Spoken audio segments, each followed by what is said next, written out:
Agora você pode fazer parte do clube de membros do Spurgeon TV. Esses são e-books já disponibilizados para os membros do canal. Todos os dias, novos e-books são adicionados junto com outros benefícios que só os membros têm.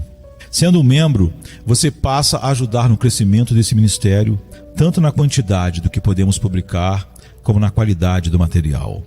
Nosso propósito é, juntos, atingirmos o maior número de pessoas com solo escritura.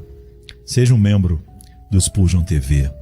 Sermão número 44, pregado na manhã de domingo, 23 de setembro de 1855, por Charles Haddon Spurgeon, na New Park Street Chapel, Southwark, Londres, Inglaterra. Então também aos gentios Deus concedeu o arrependimento para a vida.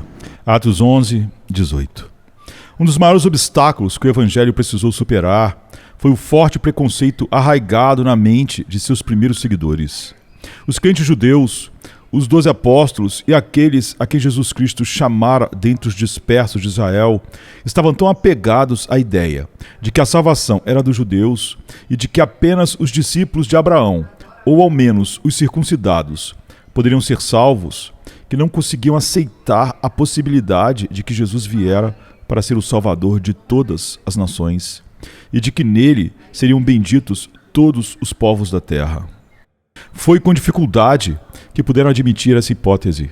Era algo tão oposto a toda a sua formação judaica que os vemos convocando Pedro diante de um conselho de cristãos e dizendo-lhe: entraste na casa de homens incircuncisos e comeste com eles.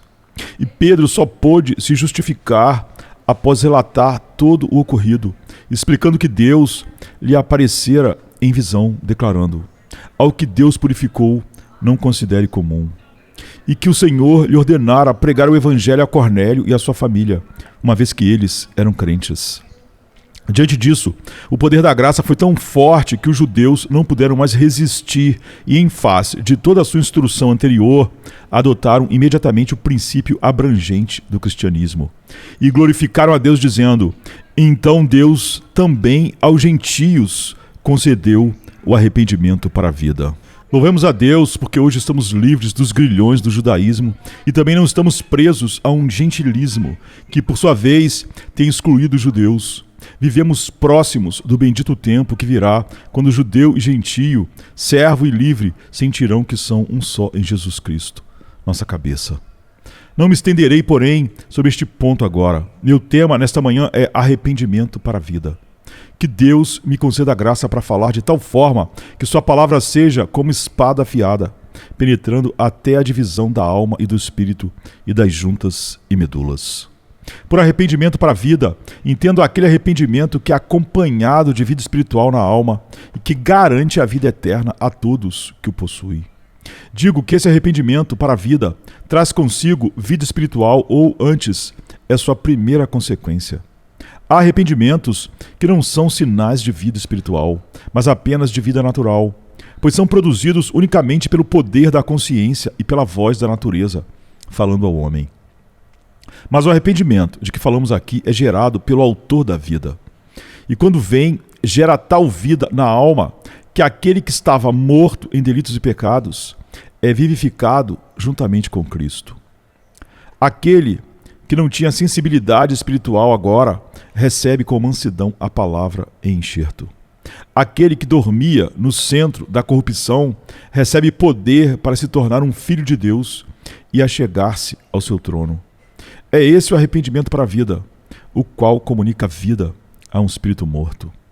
Afirmei também que esse arrependimento garante a vida eterna, pois existem arrependimentos que, como se ouve falar, não asseguram a salvação da alma.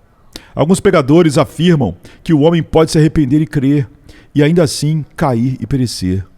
Não gastaremos nosso tempo hoje refutando esse erro. Já o fizemos antes e temos rebatido tudo o que se diz em defesa dessa doutrina equivocada. Consideremos um arrependimento infinitamente superior. O arrependimento do nosso texto não é desse tipo, mas é um arrependimento para a vida. Um arrependimento que é sinal verdadeiro da salvação eterna em Cristo, que nos guarda neste estado transitório em Jesus e, quando passamos a eternidade, conduz-nos a uma bem-aventurança que jamais poderá ser destruída: o arrependimento para a vida. É o ato que salva a alma, o germe que contém em si todos os elementos essenciais à salvação, que nos garante e para eles nos prepara. Esta manhã, dispomos-nos a analisar com cuidado e em oração o arrependimento para a vida. Em primeiro lugar, dedicarei alguns minutos à consideração do arrependimento falso. Em segundo lugar, examinarei os sinais que marcam o verdadeiro arrependimento. E por fim, exaltarei a bondosa beneficência divina que se expressa no dito. Então também aos gentios Deus concedeu o arrependimento para a vida. 1. Primeiramente, consideremos certos arrependimentos falsos. Começo com esta observação: tremer ao ouvir o Evangelho não é arrependimento. Há muitos homens que, quando ouvem um sermão fiel, ficam extremamente perturbados e comovidos. Pelo poder que acompanha a palavra, Deus testifica que ela é sua própria palavra e faz com que aqueles que a ouvem tremam, mesmo sem querer. Já vi homens, enquanto as verdades da Escritura eram proclamadas deste púlpito, cujos joelhos batiam um no outro, cujos olhos se enchiam de lágrimas como se fossem fontes de água. Já testemunhei a profunda angústia de seu espírito quando, como alguns me disseram, foram sacudidos de tal forma que mal suportavam o som da voz, pois lhes parecia como a terrível trombeta do Sinai, bradando sua destruição. Meus ouvintes, vocês podem ficar muito abalados sobre a pregação do Evangelho e ainda assim não ter o arrependimento para a vida. É possível ser seriamente e solenemente impactado ao vir à casa de Deus e mesmo assim continuar endurecido. Confirmemos essa afirmação com um exemplo. Paulo estava diante de Félix, com correntes nas mãos. Ao pregar sobre a justiça, a temperança e o juízo vindouro, lemos que Félix se atemorizou. Porém, aquele que procrastinava, Félix, encontra-se em perdição entre aqueles que disseram: vai-te por agora, quando eu tiver ocasião conveniente, te chamarei. Há muitos que não podem assistir ao culto sem ficarem alarmados. Sabem o que é, muitas vezes, ficarem aterrorizados ao pensar que Deus os punirá. Podem já ter sido tomados por sincera emoção ao ouvir a pregação do ministro. Mas atenção, isso não é, por si só, o arrependimento do cristão. Vocês ainda podem ser lançados fora, pois não se arrependeram de seus pecados, nem se voltaram para Deus. E mais, não apenas é possível tremer diante da palavra de Deus, mas também é possível tornar-se uma espécie de Agripa amável, quase persuadido a se voltar para Jesus, e ainda assim não se arrepender. É possível ir além, desejar o Evangelho, dizer: este Evangelho é algo tão precioso, eu gostaria de possuí-lo. Garante tanta felicidade aqui e tanta alegria no porvir, eu bem queria chamá-lo de meu. É bom sentir isso ao ouvir a voz de Deus. Mas vocês podem se sentar e, enquanto algum texto poderoso é exposto, dizer: acho que é verdade. Contudo, é preciso que essa mensagem entre no coração para que haja arrependimento verdadeiro. É possível até mesmo ir de joelhos em oração e pedir com lábios trêmulos que essa palavra seja abençoada à sua alma, e ainda assim não ser filho de Deus. Vocês podem dizer, como Agripa disse a Paulo: por pouco me persuades a ser cristão. E como ele, nunca irem além desse por pouco. Quantos aqui já foram quase persuadidos e ainda não estão no caminho da vida eterna?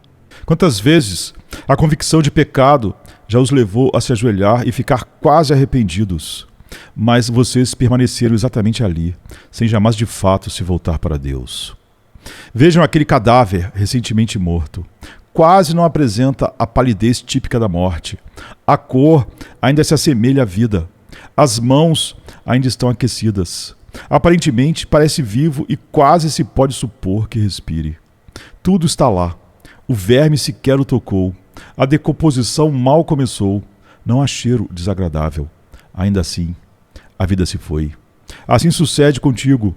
Podes estar quase vivo, ter quase tudo o que o cristão exteriormente demonstra, mas carecer de vida espiritual. É possível cultivar o arrependimento, mas não um arrependimento sincero. Ó hipócrita, Advirto-te nesta manhã, podes não apenas estremecer, mas também sentir certa satisfação com a palavra de Deus e, ainda assim, não ter arrependimento para a vida. Podes cair no poço sem fundo e ouvir: apartai-vos de mim, malditos, para o fogo eterno, preparado para o diabo e seus anjos. Mas ainda, é possível que alguém vá além e se humilhe de fato diante de Deus, mas continue um estranho ao arrependimento genuíno. A bondade de alguns não é como a nuvem matinal ou como o orvalho que cedo passa. Quando escutam um sermão, vão para casa e iniciam o que julgam ser a obra do arrependimento. Abandonam certos vícios e tolices, vestem-se de saco, suas lágrimas correm livremente por causa do que fizeram. E, no entanto, nada disso garante que seja arrependimento sincero, pois voltam em seguida aos mesmos pecados. Vocês duvidam que isso seja possível? Deixe-me mostrar com um exemplo. Um homem chamado Acabe cobiçou a vinha de seu vizinho, Nabote, o qual se recusou a vendê-la ou a trocá-la. Acabe consultou sua esposa, Jezabel, que tramou a morte de Nabote para garantir ao rei a posse da vinha. Depois que Nabote foi morto e Acabe tomou posse, o servo do Senhor o encontrou e lhe disse: porventura mataste e ainda tomaste posse?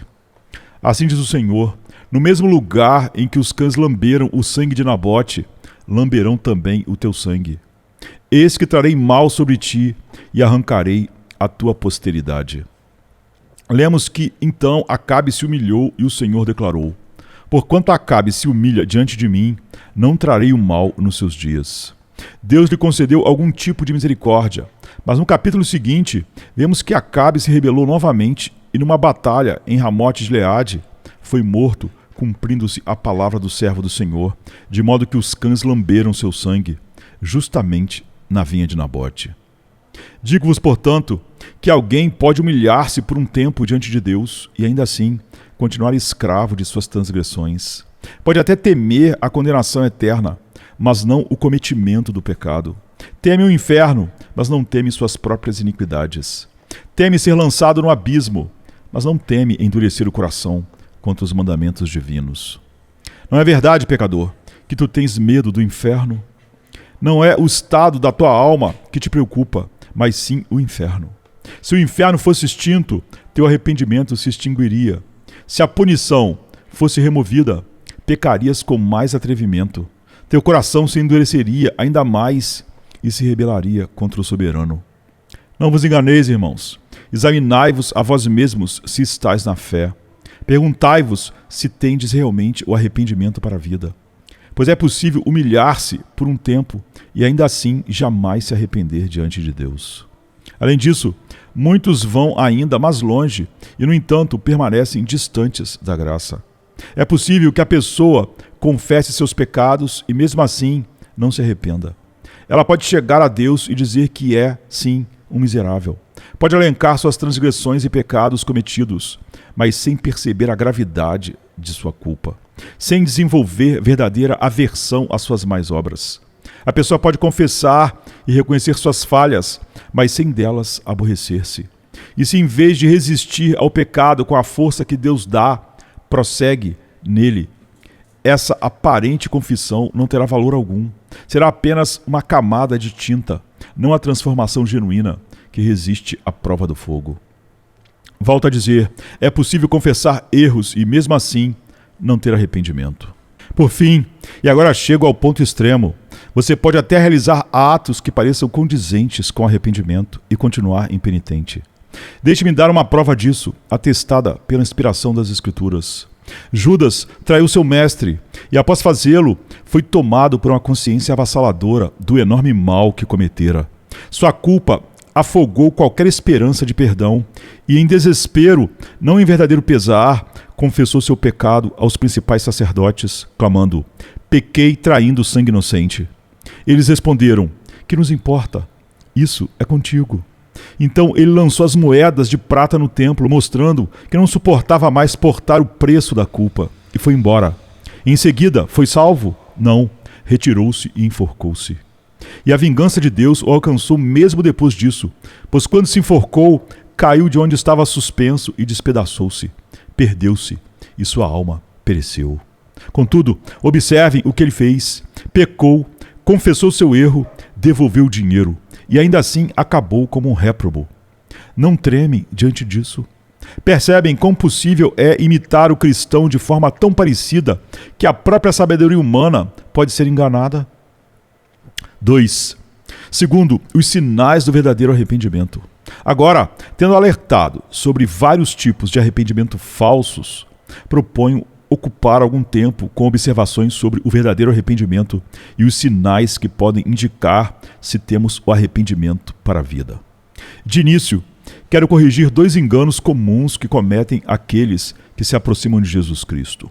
O primeiro, muita gente pensa que é preciso ter um sentimento profundo, horrível e terrível do terror da lei e do inferno antes de se arrepender de fato. Quantas vezes conversei com pessoas que me disseram algo que posso traduzir livremente assim: não me sinto arrependido o suficiente, não me vejo suficientemente pecador, não fui tão mau e transgressor como muitos, quase gostaria de ter sido.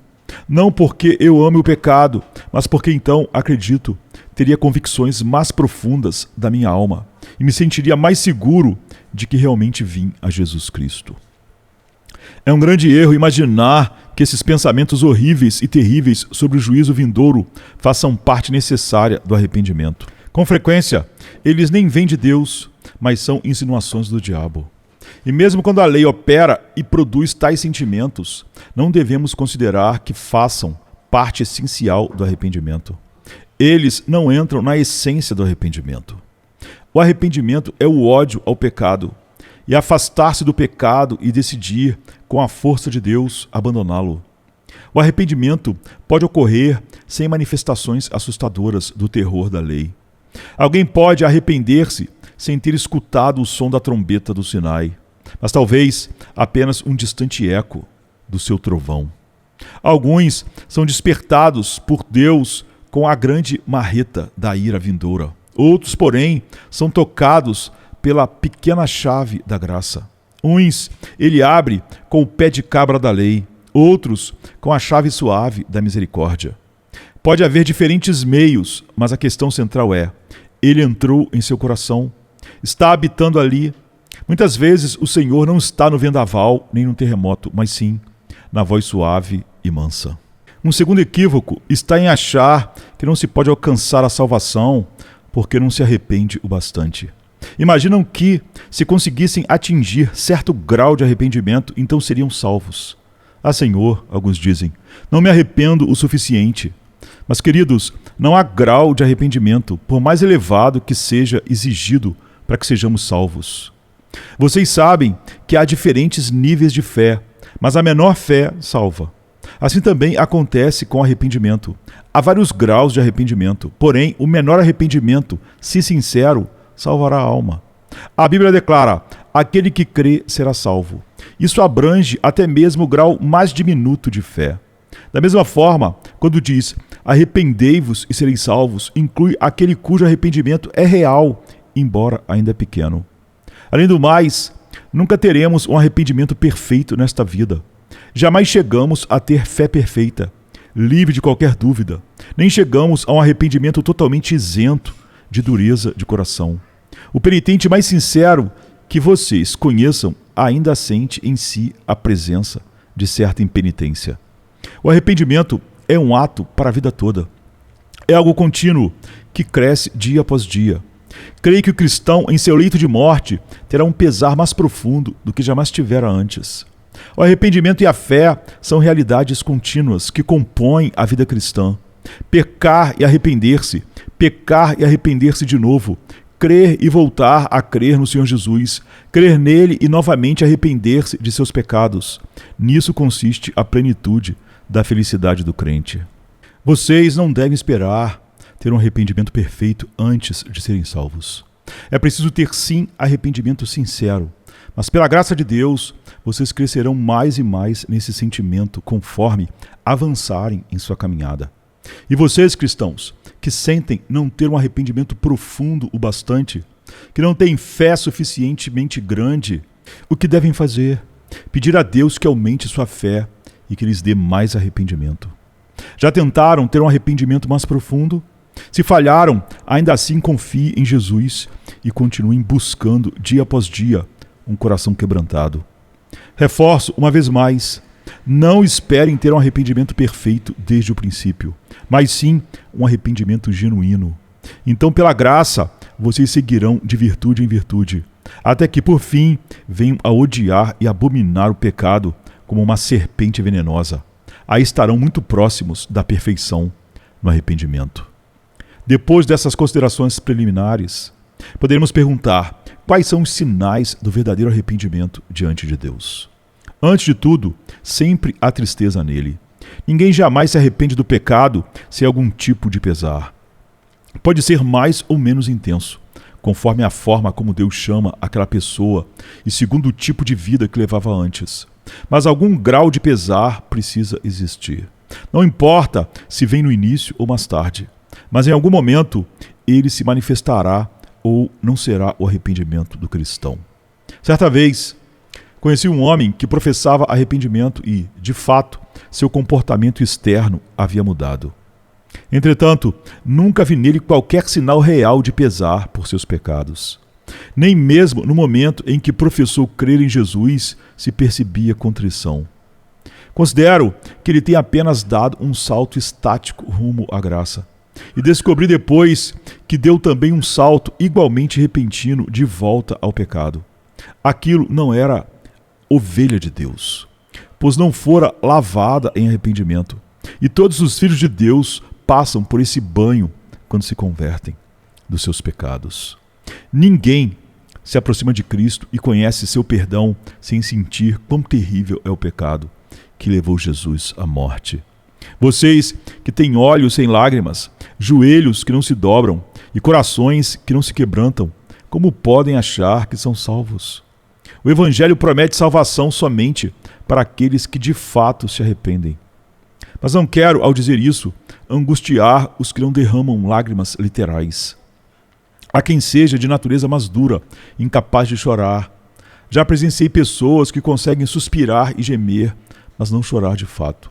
Pois bem, afirmo que, embora as lágrimas muitas vezes sejam prova de contrição, é possível ter o arrependimento para a vida sem necessariamente verter lágrimas. O que quero ressaltar é que é preciso algum pesar real. Se a oração não for articulada, que seja ao menos secreta. Se não houver palavra, que haja gemido. Se não houver lágrima, que haja um suspiro. Ainda que seja pequeno, é necessário algum sinal de contrição sincera. Esse arrependimento, acredito, vem acompanhado de prática. Arrependimento prático. Não basta dizer, sinto muito e me arrependo, se continuo sempre a viver como vivia antes. Muitos se dizem pesarosos e penitentes pelos pecados passados. Ah, dizem eles, lamento profundamente ter sido um bêbado, arrependo-me de ter caído nesse pecado. Porém voltam para casa e quando chega o domingo ao meio-dia já estão novamente embriagados. Ainda assim insistem em afirmar que se arrependeram. Como acreditar neles se repetem a mesma transgressão de antes? Reconhecemos a árvore pelos frutos. Quem de fato se arrepende produz obras de arrependimento. Lembro-me de ter ouvido uma bela história contada por um ministro piedoso, ilustrando o poder do verdadeiro arrependimento. Ele pregara sobre arrependimento e em um certo momento do sermão abordou o pecado de furtar. Ao voltar para casa, aproximou-se dele um trabalhador que vinha ao seu lado. O pregador notou que ele carregava algo debaixo do jaleco. O ministro lhe disse que não precisava acompanhá-lo, mas o homem insistiu. Por fim, admitiu: é uma enxada que roubei daquela fazenda. Enquanto ouvia pregar sobre o pecado de roubar, percebi que precisava devolvê-la. Aquilo era arrependimento sincero. Faz lembrar os habitantes das ilhas do Pacífico Sul que roubaram pertences dos missionários e, após a conversão, lhes restituíram tudo. Mas quantos afirmam ter se arrependido sem que nada disso se evidencie? Não vale um estalar de dedos. Dizem-se arrependidos, por exemplo, de praticar assaltos ou de manter casas de jogo, mas conservam para seu conforto tudo o que lucraram dessas atividades pecaminosas. O arrependimento verdadeiro produzirá obras condizentes com arrependimento. É arrependimento prático. Indo além, você pode avaliar se o seu arrependimento é prático, observando se ele permanece ou não. Muitos desses arrependimentos duram pouco, como o rubor passageiro nas faces de um tuberculoso, o que não indica saúde alguma. Por vezes, vejo uma pessoa que, num primeiro ímpeto de aparente religiosidade, crê estar se arrependendo de seus pecados. Durante algumas horas, fica profundamente compungida e, por algumas semanas, abandona suas tolices, frequenta os cultos e fala como um filho de Deus. Entretanto, em pouco tempo retorna a seus pecados como cão que volta ao seu próprio vômito. O espírito maligno sai do coração, mas volta trazendo consigo 7 outros piores do que ele. E o último estado desse homem se torna pior do que o primeiro. Por quanto tempo perdura o seu arrependimento? Mês após mês, ano após ano, ou ele aparece e some repentinamente? Você já anunciou: ingressarei na igreja, farei isto e aquilo pela causa de Deus? Mas e as suas obras? Elas se mantêm firmes? Seu arrependimento durará 6 meses? 1 ano? Durará até o momento em que você for envolto no lençol mortuário? Há apenas uma questão que devo colocar. Você crê que se arrependeria mesmo que nenhum castigo o ameaçasse? Ou é só porque sabe que seria punido eternamente se continuasse em pecado? Suponha que eu assegurasse que não existe inferno que pode xingar, blasfemar e viver sem Deus sem sofrer penalidade alguma. Suponha que não houvesse recompensa para a virtude nem castigo para o pecado. Qual caminho escolheria? Você poderia dizer com sinceridade nesta manhã: acredito que, pela graça de Deus, eu escolheria a retidão, mesmo que não houvesse recompensa. Se nada ganhasse por ser justo e nada perdesse por pecar, ainda assim eu desejaria viver uma vida santa e semelhante a Cristo. Todo pecador detesta seu pecado quando vê diante de si a boca do inferno. Todo assassino aborrece seu crime quando está diante do patíbulo. Nunca vi uma criança odiar tanto a própria falta quanto quando estava prestes a ser punida. Se não houvesse motivo para temer o abismo, se soubéssemos que poderíamos viver em pecado e sair impunes, ainda sentiríamos aversão ao pecado a ponto de não cometê-lo, a não ser por fraqueza de nossa carne? Continuaríamos desejando a santidade? Continuaríamos a querer viver como Cristo? Se a resposta for sim, e puderes falar isso com sinceridade, se assim te afastares do pecado e o aborreceres com aversão permanente, então não precisas temer, tens, de fato, um arrependimento para a vida. 3. Por fim, a bendita benevolência de Deus. Chegamos agora à parte final sobre a bondosa beneficência de Deus ao conceder aos homens o arrependimento para a vida. O arrependimento, irmãos, é dom de Deus. É um desses favores espirituais que asseguram a vida eterna. É algo maravilhoso em sua misericórdia. Deus não apenas proporciona o caminho da salvação e convida as pessoas a receberem a graça, mas efetivamente as faz querer ser salvas. Deus puniu seu Filho Jesus Cristo pelos nossos pecados, provendo assim salvação para todos os filhos perdidos. Ele envia seu ministro, que chama homens e mulheres ao arrependimento e à fé, e trabalha para que se voltem a Deus. Eles, porém, não ouvem e desprezam o mensageiro. Então Deus manda outro embaixador divino, que não pode falhar. Ele convoca a todos ao arrependimento e à conversão. O ser humano é, por natureza, relutante, mas quando o Espírito Santo lhes fala ao coração, eles não conseguem mais resistir e acabam, enfim, se voltando para Deus. Notem, não pela força que contraria a vontade, mas por uma persuasão espiritual e suave, transformando a vontade. Pensem bem, se fôssemos tratados como Deus foi, o que faríamos? Se preparássemos um banquete e convidássemos pessoas, mas elas não viessem, o que faríamos?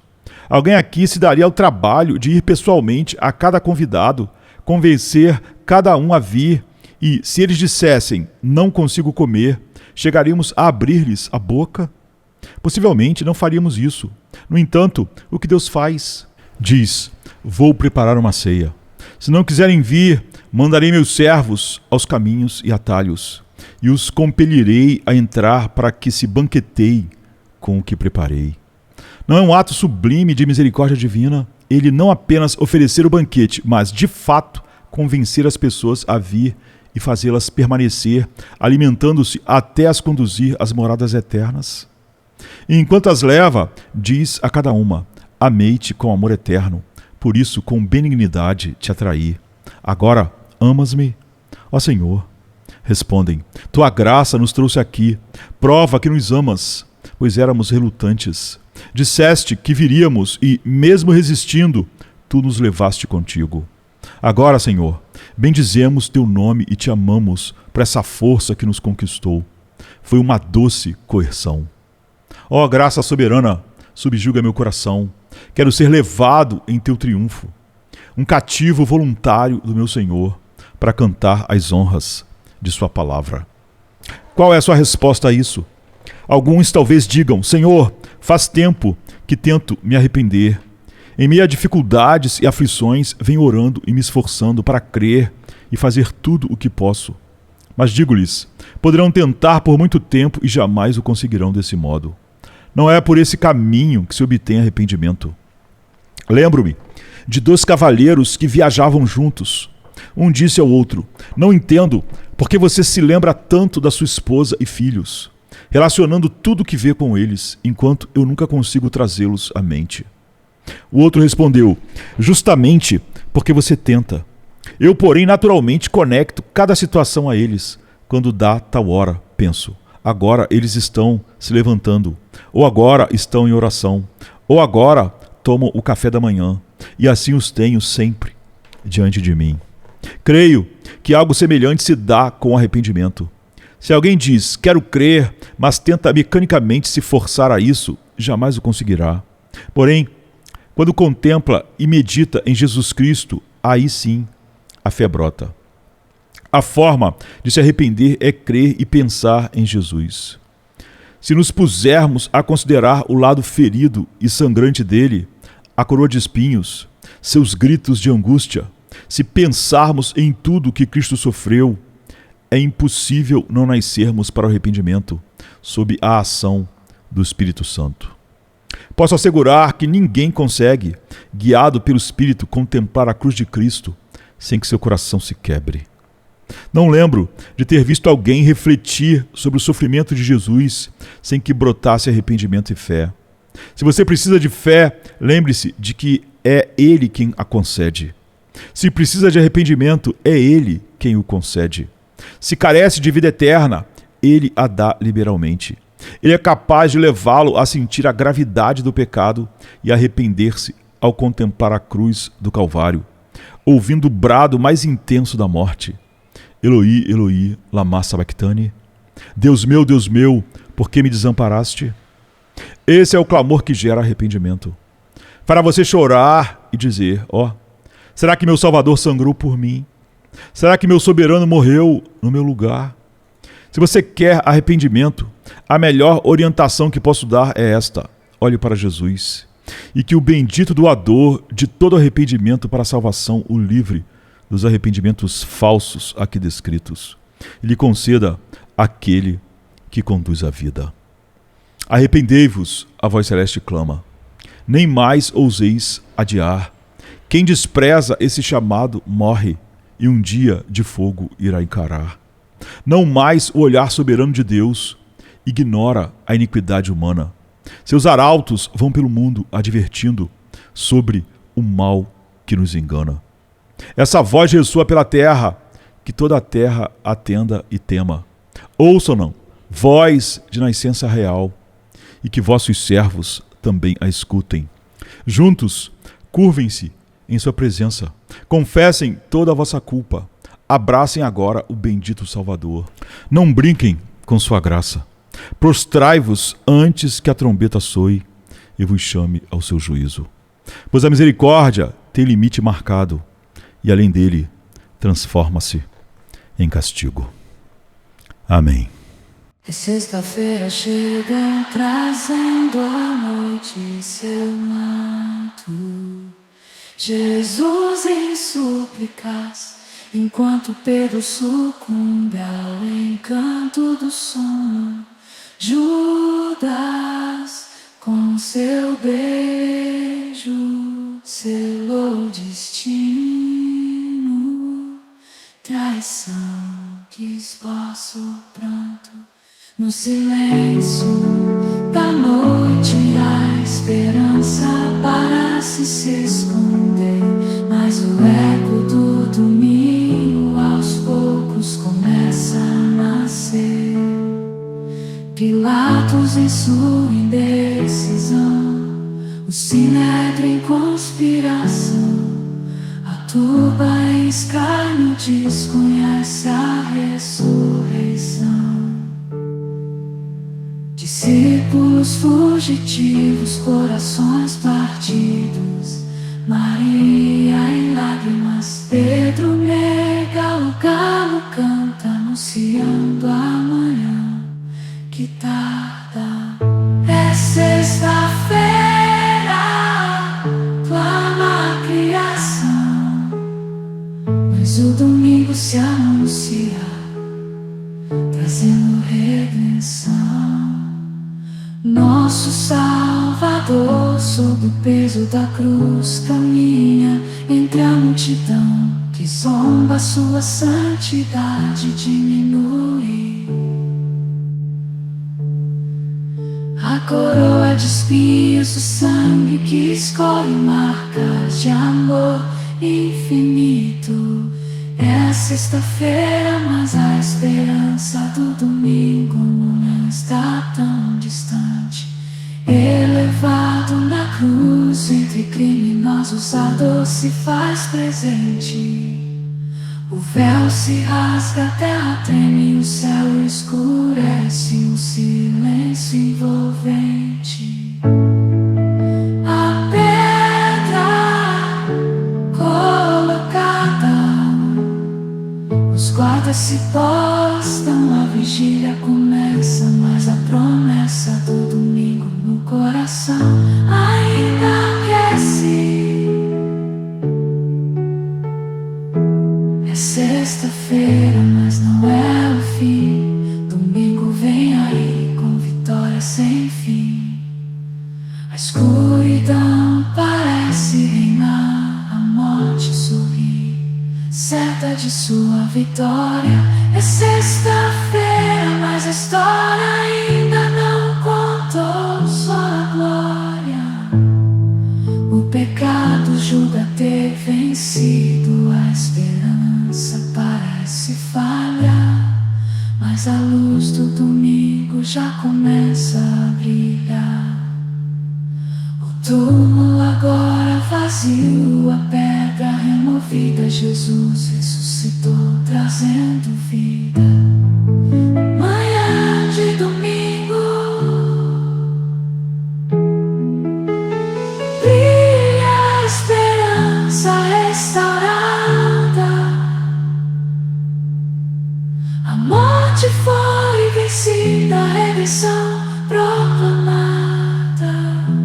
É sexta-feira, mas a alegria vem com o amanhecer. Domingo já chegou, ensinando-nos a renascer.